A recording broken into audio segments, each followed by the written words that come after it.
Hello दोस्तों, स्वागत है आप सभी का एक नई वीडियो में। और आज के इस वीडियो में हम लोग बात करेंगे India women versus Bangladesh women के बीच वोमेन्स एशिया कप का दोस्तों जो पहला सेमीफाइनल मुकाबला खेला जाएगा इसके बारे में।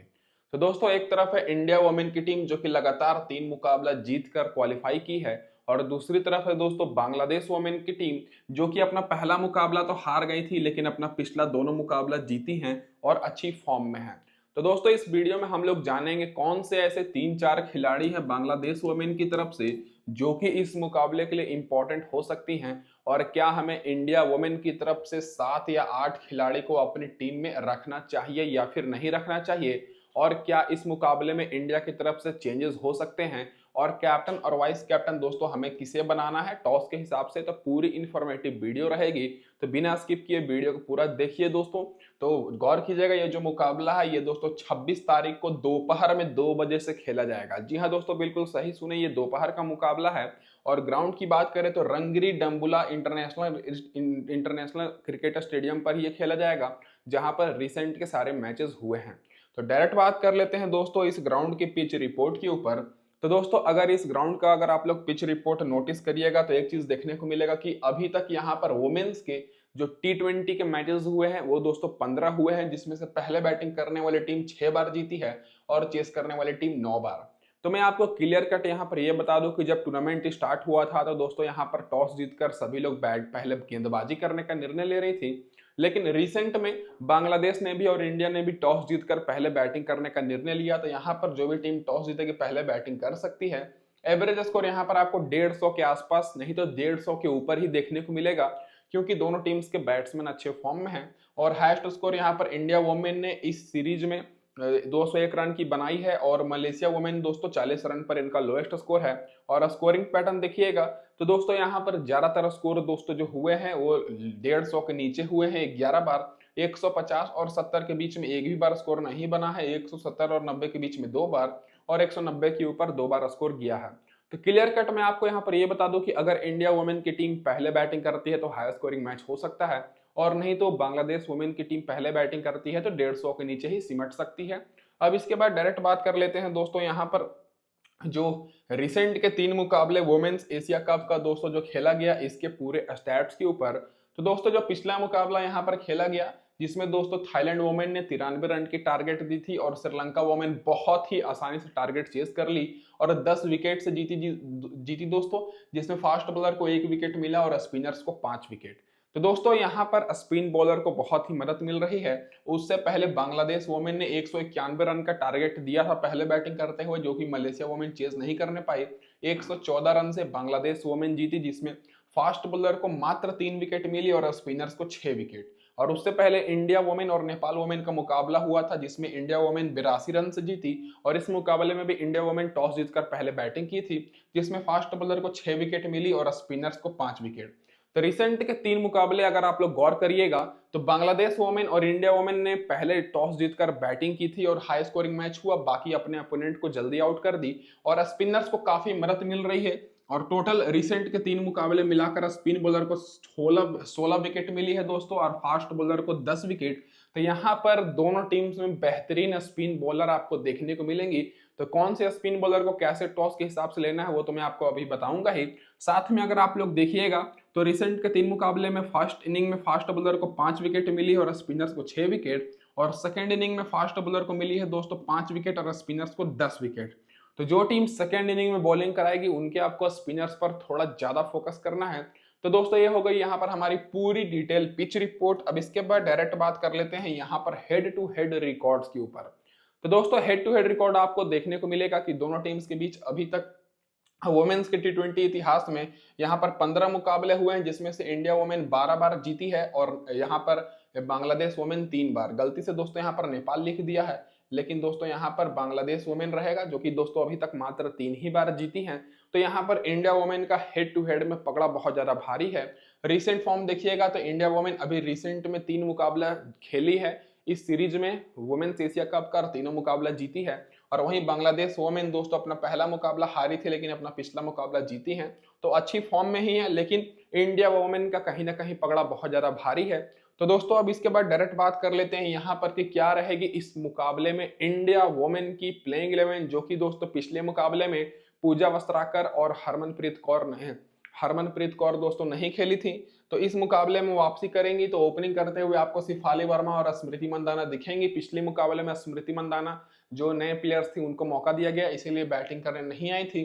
तीसरे नंबर पर हेमलता आएंगी, फिर हरमनप्रीत कौर आपको वापसी करते हुए दिखेंगी, और फिर पांचवें नंबर पर जमीमा रोजेस आएंगी, फिर ऋचा घोष, फिर दीप्ति शर्मा, पूजा वस्त्राकर भी आपको इस मुकाबले में खेलते हुए और वापसी करते हुए दिखेंगी।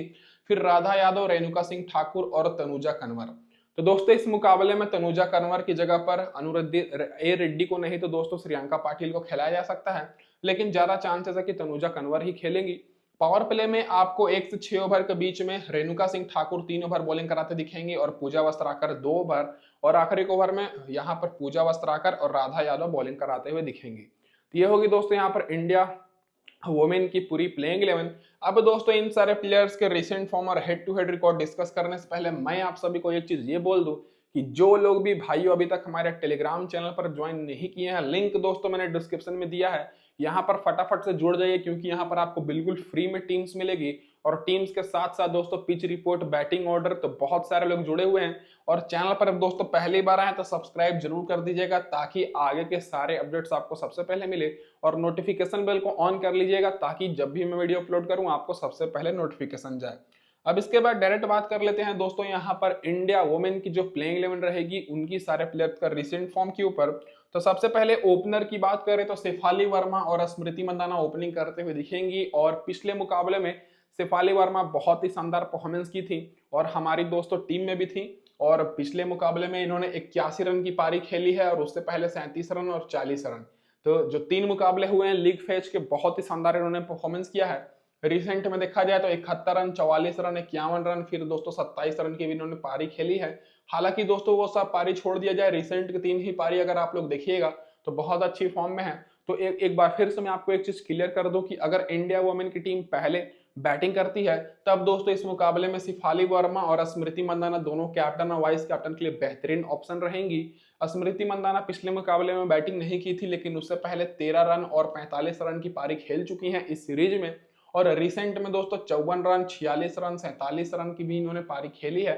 तो दोनों ओपनर्स इंडिया की हमारी बहुत ही अच्छी फॉर्म में हैं। अब इसके बाद मिडिल ऑर्डर से बात करें तो हेमलता दोस्तों ये ऐसे प्लेयर हैं जो कि बहुत ही तेज पारी खेलने की कोशिश करती हैं, और इसी चलते ये आउट भी हो जाती हैं। अगर आप लोग रिसेंट में देखिएगा तो बहुत ही, अगर इनका देखा जाए तो पारी बहुत ही बड़ा है, नहीं तो जल्दी आउट हो जाती हैं। देख सकते हैं 2 रन 1 रन, फिर 74 रन, फिर 0 रन 4 रन, फिर 41 रन। फिर दोस्तों उसी तरह इस मुकाबले में देखा जाए तो रिसेंट में दोस्तों पिछले मुकाबले में 47 रन की पारी खेली, फिर जल्दी आउट हो गई 2 रन पर, फिर 14 रन पर, फिर 14 रन पर रिसेंट का इनका परफॉर्मेंस है।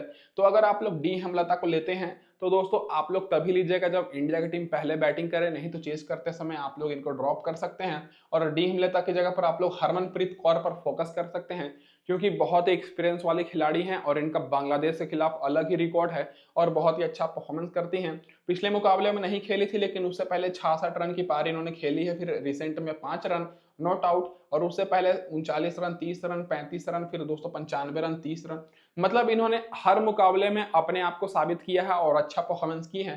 तो दोस्तों आपको मैं एक चीज ये बोल दूं कि अगर इंडिया की टीम पहले बैटिंग करती है, तब आप लोग टॉप के 4-5 को ले सकते हैं, क्योंकि तब इंडिया वुमेन की टीम सोचेगी बहुत ही ज्यादा टारगेट को, मतलब बड़ा टारगेट बनाने के लिए, तब सारे बैट्समैन खुलकर खेलेंगे और ज्यादा स्कोर करने की कोशिश करेंगे। और अगर चेस करते समय आप लोग 2-3 को ही टॉप ऑर्डर के केवल लेकर चलना है। अब वहीं दोस्तों जमीमा रोजेस की बात करें तो दोस्तों इनको ज्यादा मौका अभी तक मिला नहीं है, और ज्यादातर दोस्तों ये नॉट आउट ही रहती हैं। अभी तक 3 मुकाबले जो खेली हैं, पिछले मुकाबले में 28 रन की पारी खेली थी, उससे पहले 14 रन की, फिर 3 रन नॉट आउट, और रिसेंट में 53 रन नॉट आउट, फिर 38 रन, फिर 58 रन नॉट आउट, फिर 69 रन नॉट आउट। तो दोस्तों जमीमा रोजेस को भी आपको तभी लेना है जब इंडिया की टीम पहले बैटिंग करे। बाकी दोस्तों यहाँ पर ऋचा घोष की बात करें तो ऋचा घोष इस मुकाबले में थोड़ी सी डाउटफुल रहेंगी, क्योंकि इनका बैटिंग आ भी सकते हैं नहीं भी। मैं आपको एक चीज ये बोलूं कि अभी तक ऋचा घोष 3 मुकाबले जो खेली हैं, उसमें से दोस्तों पिछले मुकाबले में तो मात्र ये दोस्तों 6 रन ही बनाने पाई थी, क्योंकि ज्यादा इनको मौका नहीं मिला। उससे पहले 64 रन की पारी खेली, फिर 28 रन की। तो दोस्तों यहाँ पर मैं आपको एक चीज ये बोल सकता हूँ कि ऋचा घोष इस मुकाबले में उतनी इंपॉर्टेंट नहीं रहेंगी। इनकी जगह पर आप लोग बांग्लादेश वुमेन की जो विकेट कीपर है उनको ले सकते हैं, जो कि वो कप्तान है। तो यहाँ पर दोस्तों ऋचा घोष को आपको तभी लेना है जब इंडिया वुमेन की टीम टॉस हार जाए, मतलब कि टॉस हारेगी तब दोस्तों थोड़ा सा प्रेशर रहेगा, तब दोस्तों हो सके यहाँ पर टॉस हार कर अगर पहले बैटिंग करती हैं मतलब तो ये इंपॉर्टेंट हो सकती हैं। तो ऋचा घोष को आपको तभी लेना है जब दोस्तों पहले बैटिंग करें, क्योंकि बाद में चेस करते समय हो सके टॉप ऑर्डर के प्लेयर से चेस कर दे आसानी से टारगेट। अब दीप्ति शर्मा और पूजा वस्त्राकर की बात करें तो ये बहुत ही अच्छी फॉर्म में है। दीप्ति शर्मा पिछले मुकाबले में देखा जाए तो 3 विकेट ली थी और हमारी कप्तान भी थी अभी तक, उससे पहले 3 विकेट और उससे पहले 8 विकेट, 3 विकेट, तो अभी तक टोटल दोस्तों 8 विकेट ले चुकी हैं मात्र 3 मुकाबले में। तो बहुत ही अच्छी फॉर्म में है। पूजा वस्त्राकर पिछले मुकाबले में इनको रेस्ट दिया गया था, उससे पहले 1 विकेट फिर 2 विकेट इन्होंने ली है, फिर रिसेंट में 4 विकेट 2 विकेट 2 विकेट। तो ये दोनों ऑलराउंडर्स को आपको अपनी टीम में रखना ही रखना है क्योंकि शुरू से ही अच्छी फॉर्म में है। और दीप्ति शर्मा इस मुकाबले के लिए कैप्टन और वाइस कैप्टन के लिए भी सेफ ऑप्शन रहेंगी, क्योंकि एक तो स्पिन बॉलर हैं और हर मुकाबले में 2 से 3 विकेट ले रही हैं और जरूरत पड़ने पर बैटिंग भी कर सकती हैं। अब इंडिया के जो 3 इधर से मेन बॉलर आपको दिखेंगे, राधा यादव, रेणुका सिंह ठाकुर और तनुजा कन्वर। तो दोस्तों आपको ज्यादा फोकस करना है राधा यादव पर, क्योंकि स्पिन बॉलर हैं। पिछले मुकाबले में 2 विकेट मिली, उससे पहले 1 विकेट, रिसेंट में 3 wicket 3 wicket 2 wicket 3 wicket 2 wicket की इन्होंने शानदार पारी खेली है। तो राधा यादव इस मुकाबले के लिए इंपॉर्टेंट ऑप्शन रहेंगी और सेफ ऑप्शन, और रेणुका सिंह ठाकुर पर भी, क्योंकि पावर प्ले में बॉलिंग कराएंगी। रिसेंट के 3 मुकाबले में इनको 4 विकेट मिली है। और बाकी दोस्तों तनुजा कन्वर की बात करें तो ये विकेट तो लेती हैं लेकिन 1 विकेट और 0 विकेट में ही सिमट जाती हैं। तो तनुजा कन्वर ग्रैंड लीग के लिए डिफरेंशियल ऑप्शन हो सकती हैं। और अगर इंडिया वुमेन की टीम पहले दोस्तों बॉलिंग कराए तब दोस्तों आप लोग तनुजा कन्वर पर फोकस ज्यादा कर सकते हैं, जो कि आपको मैंने एक सिंपल सा फॉर्मूला बता दिया है, उसी पर आपको कायम रखना है कि अगर इंडिया की टीम पहले बैटिंग करती है तब आपको आंख बंद करके टॉप के सारे प्लेयर्स को रख लेना है और फिर आप लोग 4 को बॉलर को भी रख सकते हैं। और अगर इंडिया की टीम चेस करती है टारगेट तब दोस्तों आपको बॉलर्स पर ज्यादा फोकस करना है, टॉप ऑर्डर के कुछ ही बैट्समैन को लेना है। अब इसके बाद डायरेक्ट बात कर लेते हैं दोस्तों यहाँ पर जो प्लेयर बेंच पर बैठी हुई हैं, तो इनमें से दोस्तों कौन कौन से प्लेयर खेल सकती हैं। तो सबसे पहले यहाँ पर संजीव साजना जो कि पिछले मुकाबले में खेली थी, फ्लॉप हो गई थी। श्रियंका पाटिल 2 विकेट ली थी दोस्तों, ये खेल सकती हैं। बाकी दोस्तों यहाँ पर ए रेड्डी की बात करें तो इनको पिछले मुकाबले में जब खेले थे तो 2 विकेट मिला था। तो ये 3 प्लेयर्स में से मतलब बदलाव हो सकता है, तो जो कि मैंने आपको बता दिया। बाकी दोस्तों चेंजेस का कम ही चांसेस है। अब इसके बाद डायरेक्ट बात कर लेते हैं दोस्तों यहाँ पर हेड टू हेड रिकॉर्ड के ऊपर कि इंडिया वुमेन की जो प्लेयर्स का हेड टू हेड रिकॉर्ड कैसा है। तो दोस्तों सबसे पहले देखा जाए हेड टू हेड तो टॉप ऑर्डर से शिफाली वर्मा 11 मुकाबले खेली हैं बांग्लादेश वुमेन के खिलाफ, जो कि 239 रन बनाई हैं 21 के एवरेज के साथ। स्मृति मंदाना का 19 का एवरेज है, 231 रन बनाई है। हेमलता का 36 का एवरेज है और सबसे बेहतरीन है हरमनप्रीत कौर का 38 का एवरेज, जो कि दोस्तों 12 मुकाबले में 422 रन बनाई हैं और विकेट भी ली हैं, जो कि दोस्तों मैंने लिखना भूल गया। तो हरमनप्रीत कौर इस मुकाबले में बहुत ही इंपॉर्टेंट रहेंगी। और बाकी जमीमा रोजर्स की बात करें तो 6 मुकाबले में 136 रन 34 का एवरेज है। ऋचा घोष का 24 का एवरेज है। तो देखा जाए तो टॉप ऑर्डर के सारे प्लेयर्स का रिकॉर्ड अच्छा है, लेकिन आपको बड़े मुकाबले में जो बड़े एक्सपीरियंस वाले खिलाड़ी रहते हैं उनका परफॉर्मेंस करने का चांसेस ज्यादा रहता है। तब दोस्तों आप लोग यहाँ पर हरमनप्रीत कौर पर फोकस करिएगा। बाकी स्मृति मंदाना शिफाली वर्मा पर, जो कि ज्यादा हेड टू हेड के मैचेस खेली हैं। बाकी दोस्तों ऑलराउंडर सेक्शन से दीप्ति शर्मा 13 मुकाबले में 10 विकेट ली हैं, पूजा वस्त्राकर 10 मुकाबले में 11 विकेट। और जो बाकी बॉलर हैं उनमें से राधा यादव का रिकॉर्ड बहुत अच्छा है, 5 बहुत अच्छा, लगभग दुगना 10 विकेट। तो राधा यादव, जो कि मैंने आपको शुरू से ही बोलते आ रहा हूं कि इन पर आपको फोकस करना है। रेणुका सिंह ठाकुर 4 मुकाबले में 5 विकेट, श्रियंका पाटिल 3 मुकाबले में 4 विकेट और यहाँ पर ए रेड्डी 1 मुकाबले में 2 विकेट। तो ये होगी दोस्तों यहाँ पर पूरी हेड टू हेड रिकॉर्ड। अब इसके बाद डायरेक्ट बात कर लेते हैं यहाँ पर कि क्या रहेगी इस मुकाबले में बांग्लादेश वुमेन की प्लेइंग 11। तो दोस्तों इधर से आपको ओपनिंग करते हुए दिलारा अख्तर दिखेंगी, जो कि विकेट कीपर हैं। और दोस्तों यहाँ पर मुर्शिदा खातून आएंगी इनके साथ ओपनिंग करने। फिर यहाँ पर निगार सुल्तान, जो कि इनके कप्तान हैं, तो ये भी विकेट कीपर हैं, तो इनको तो दोस्तों आपको लेकर चलना ही है। बाकी दोस्तों यहाँ पर रुमाना अहमद, इनकी बात करें तो ये दोस्तों आएंगे आपको चौथे नंबर पर। फिर दोस्तों 5वें नंबर पर तंजीम, फिर यहाँ पर रितु मोनी, जो कि बहुत ही बेहतरीन ऑलराउंडर हैं। फिर यहाँ पर रबिया खान, उसके बाद दोस्तों यहाँ पर एस अख्तर, फिर यहाँ पर जहानारा आलम, उसके बाद दोस्तों नहीदा अख्तर और यहाँ पर सबिका नहार। तो दोस्तों ये रहेगी प्लेइंग 11। इनमें से अगर बदलाव होता भी है तो बॉलिंग से ही होगा, थोड़ा बहुत चांसेस तो लग रहा है। बाकी पावर प्ले में यहाँ पर जहाना आलम और दोस्तों नहीदा अख्तर बॉलिंग कराएंगे और आखिरी ओवर में दोस्तों यहाँ पर जहानारा आलम और यहाँ पर सबिकुन नहार आपको बॉलिंग कराते हुए दिखेंगे। तो ये रहेगी दोस्तों बांग्लादेश वोमेन की इस मुकाबले में प्लेइंग 11। और कांटे की भी टक्कर हो सकती है क्योंकि बांग्लादेश वोमेन भी अभी अच्छे फॉर्म में है, इनके बैट्समैन भी। तो दोस्तों अब इसके बाद डायरेक्ट बात कर लेते हैं इन सारे प्लेयर्स के अब रिसेंट परफॉर्मेंस के ऊपर। तो सबसे पहले टॉप ऑर्डर की बात करें तो दोस्तों इधर से दिलारा अख्तर और दोस्तों मुर्शिदा खातून ओपनिंग करेंगी। दिलारा अख्तर की बात करें तो रिसेंट के 3 मुकाबले जो इन्होंने खेली है, पिछले मुकाबले में 33 रन की पारी खेली है, उससे पहले 17 रन की। तो दोस्तों जब 33 रन की पारी आई वो उतनी बड़ी टीम के खिलाफ पारी नहीं आई। और रिसेंट में अभी जो इंडिया और वुमेन और बांग्लादेश वुमेन की सीरीज हुई थी उसमें इन सभी का परफॉर्मेंस बहुत ही खराब था। तो दोस्तों ये उतनी इंपॉर्टेंट नहीं रहेंगी, आपको इनको केवल मेगा ग्रैंड लीग में ही लेना है। और अगर आपको लोग इनको लेना चाहते हैं तो अगर बांग्लादेश वुमेन की टीम अगर टॉस जीतती है तब आप लोग इनको रख सकते हैं।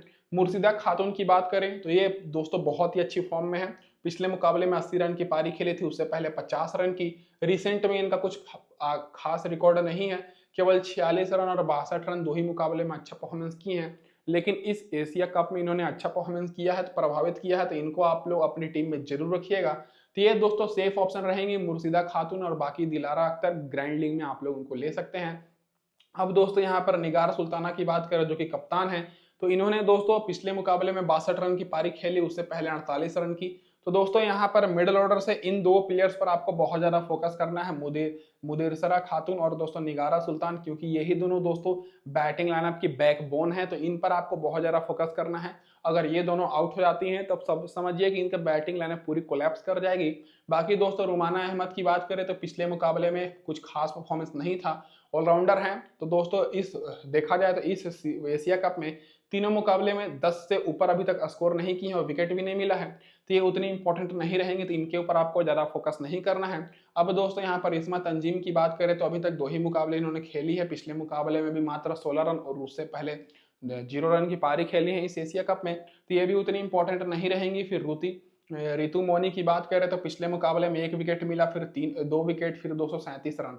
तो ये दोस्तों बेहतरीन ऑलराउंडर हैं, तो इन पर आप लोग फोकस कर सकते हैं। तो जैसा कि मैंने आपको शुरू में ही बता दिया था वीडियो स्टार्ट करते समय है कि कौन से 3-4 खिलाड़ी हैं बांग्लादेश वुमेन की तरफ से जो कि अच्छा परफॉर्मेंस कर सकती हैं, तो उसी हिसाब से मैं बता रहा हूं। टॉप के इन दोनों पर आपको बहुत ज्यादा फोकस करना है और ऑलराउंडर से रितु मोनी जो कि अभी अच्छा परफॉर्मेंस कर रही हैं, रिसेंट के हर मुकाबले में विकेट ले रही हैं और विकेट नहीं तो दोस्तों बैटिंग से अच्छा परफॉर्मेंस की हैं। फिर यहाँ पर रबिया खान की बात करें तो इनका परफॉर्मेंस बहुत ही बेहतरीन है, 4 विकेट 1 विकेट, तो ये भी बहुत ही बेस्ट ऑप्शन रहेंगी, तो इन पर भी आपको फोकस करना है जो कि मैं सर्कल कर दे रहा हूँ। फिर यहाँ पर सोरना अख्तर की बात करें तो इनका परफॉर्मेंस देखा जाए तो ठीक ठाक ही है, 1 विकेट पिछले मुकाबले में मिला था, लेकिन कंटिन्यूअस इन्होंने विकेट नहीं ली है, बैटिंग से भी केवल 1 मुकाबले में 25 रन की पारी खेली है। तो छोटी मोटी टीम के खिलाफ इन्होंने अच्छा परफॉर्मेंस किया है, लेकिन इंडिया जैसी बड़ी टीम के खिलाफ जहां तक चांसेस है कि फ्लॉप ही रहेंगी। बाकी दोस्तों यहाँ पर जहानारा आलम की बात करें तो इनका दोस्तों अभी तक 3 मुकाबले में मात्र 2 विकेट मिला है, तो ये भी फ्लॉप है। बाकी दोस्तों नहीदा अख्तर पर आप लोग फोकस कर सकते हैं, अभी तक दोस्तों इनको 5 विकेट मिल चुका है, पिछले मुकाबले में 2 विकेट और उससे पहले 3 विकेट ली हैं। बाकी सबिकुन अग्नहार की बात करें तो 2 मुकाबले खेली है, इनको 3 विकेट मिला है, तो ये नई बॉलर हैं, तो ये थोड़ा प्रेशर झेल नहीं पाएंगी, तो कम ही चांस है कि इनको विकेट मिलेगा। तो बाकी दोस्तों मैंने यहाँ पर आपको बता दिया, तो नहीदा अख्तर भी इस मुकाबले के लिए इंपॉर्टेंट रहेंगी। तो इन 5 प्लेयर पर आपको फोकस करना है। अगर दोस्तों बांग्लादेश वुमेन की टीम टॉस जीतती है तब आप लोग 5 को रख सकते हैं, नहीं तो मिनिमम इनमें से 4 नहीं तो 3 को तो आपको अपनी टीम में रखना है। यही दोस्तों 5 बैकबोन है, एक तरह से 5 प्लेयर के ऊपर पूरी टीम डिपेंड है। अब इसके बाद डायरेक्ट बात कर लेते हैं यहाँ पर दोस्तों जो प्लेयर बेंच पर बैठी हुई हैं, तो इधर से दोस्तों इन सारे प्लेयर्स बेंच पर बैठी हुई हैं, तो इनमें से देखा जाए तो किसी का भी कुछ खास रिकॉर्ड नहीं है। तो दोस्तों अगर यहाँ पर खेलती हैं तो दोस्तों यहाँ पर सोफिया खातून, इनका रिसेंट में देखा जाए तो 5 विकेट 28 रन 1 विकेट, तो ये खेलेंगे तो थोड़ी ठीक रहेंगी, नहीं तो बाकी किसी का भी उतना कुछ खास रिकॉर्ड नहीं है, तो खेलने का चांसेस कम ही है। अब डायरेक्ट बात कर लेते हैं दोस्तों यहाँ पर बांग्लादेश वुमेन का head to head record against India women. तो इधर से भी कुछ प्लेयर्स हैं जिनका हेड टू हेड रिकॉर्ड अच्छा है। तो सबसे पहले दोस्तों टॉप ऑर्डर से बात करें तो दिलारा अख्तर की head to head record flop है, मात्र 13 का एवरेज है। फिर यहाँ पर मुदरिसा खातून की बात करें तो 17 का एवरेज है, तो इनको आप लोग अपनी टीम में रख सकते हैं। और यहाँ पर निगार सुल्तान जो कि दोस्तों कप्तान है, 14 मुकाबले खेली हैं, 285 रन 22 का एवरेज है, तो ये दोस्तों इस मुकाबले के लिए इंपॉर्टेंट रहेंगे क्योंकि बहुत ही बेहतरीन इनका एक्सपीरियंस भी है। रुबाना अहमद का दोस्तों 6 मुकाबले में 91 रन इंडिया के खिलाफ, फिर 22 का एवरेज है, 12 विकेट भी ली है। तो ये इस मुकाबले में डिफरेंशियल ऑप्शन रहेंगी। रुमाना खान क्योंकि रुमाना अहमद क्योंकि ये दोस्तों 6 मुकाबले में 12 विकेट ले चुकी हैं, बेहतरीन है दोस्तों। फिर यहाँ पर रुति मोने की बात करें तो दोस्तों यहाँ पर 9 मुकाबले में 12 विकेट इन्होंने सॉरी दोस्तों 9 मुकाबले में 100 रन बनाई है 12 के एवरेज के साथ। फिर यहाँ पर रबिया खान 8 मुकाबले में 12 विकेट, फिर सुरमा अख्तर 7 मुकाबले में 9 के एवरेज के साथ, तो फ्लॉप है दोस्तों। फिर यहाँ पर जहानारा आलम 5 मुकाबले में 3 विकेट और नाहिदा अख्तर 14 मुकाबले में मात्र इनको 6 विकेट मिली है। तो आप लोग सोच ही सकते हैं कि इंडिया वुमेन दोस्तों कितनी बेहतरीन बैटिंग है, क्योंकि 14 मुकाबले में मात्र इनको 6 ही विकेट मिला है। तो दोस्तों ये होगी दोस्तों यहाँ पर हमारी पूरी डिटेल एनालिसिस। और अगर आपको हमारी वीडियो अच्छी लगी हो तो चैनल को जरूर कर लीजिएगा सब्सक्राइब, और बस दोस्तों वीडियो को लाइक कर दीजिए। अब इसके बाद डायरेक्ट बात कर लेते हैं कि क्या हमारे यहाँ पर टीम कॉम्बिनेशन निकल कर आ रही है।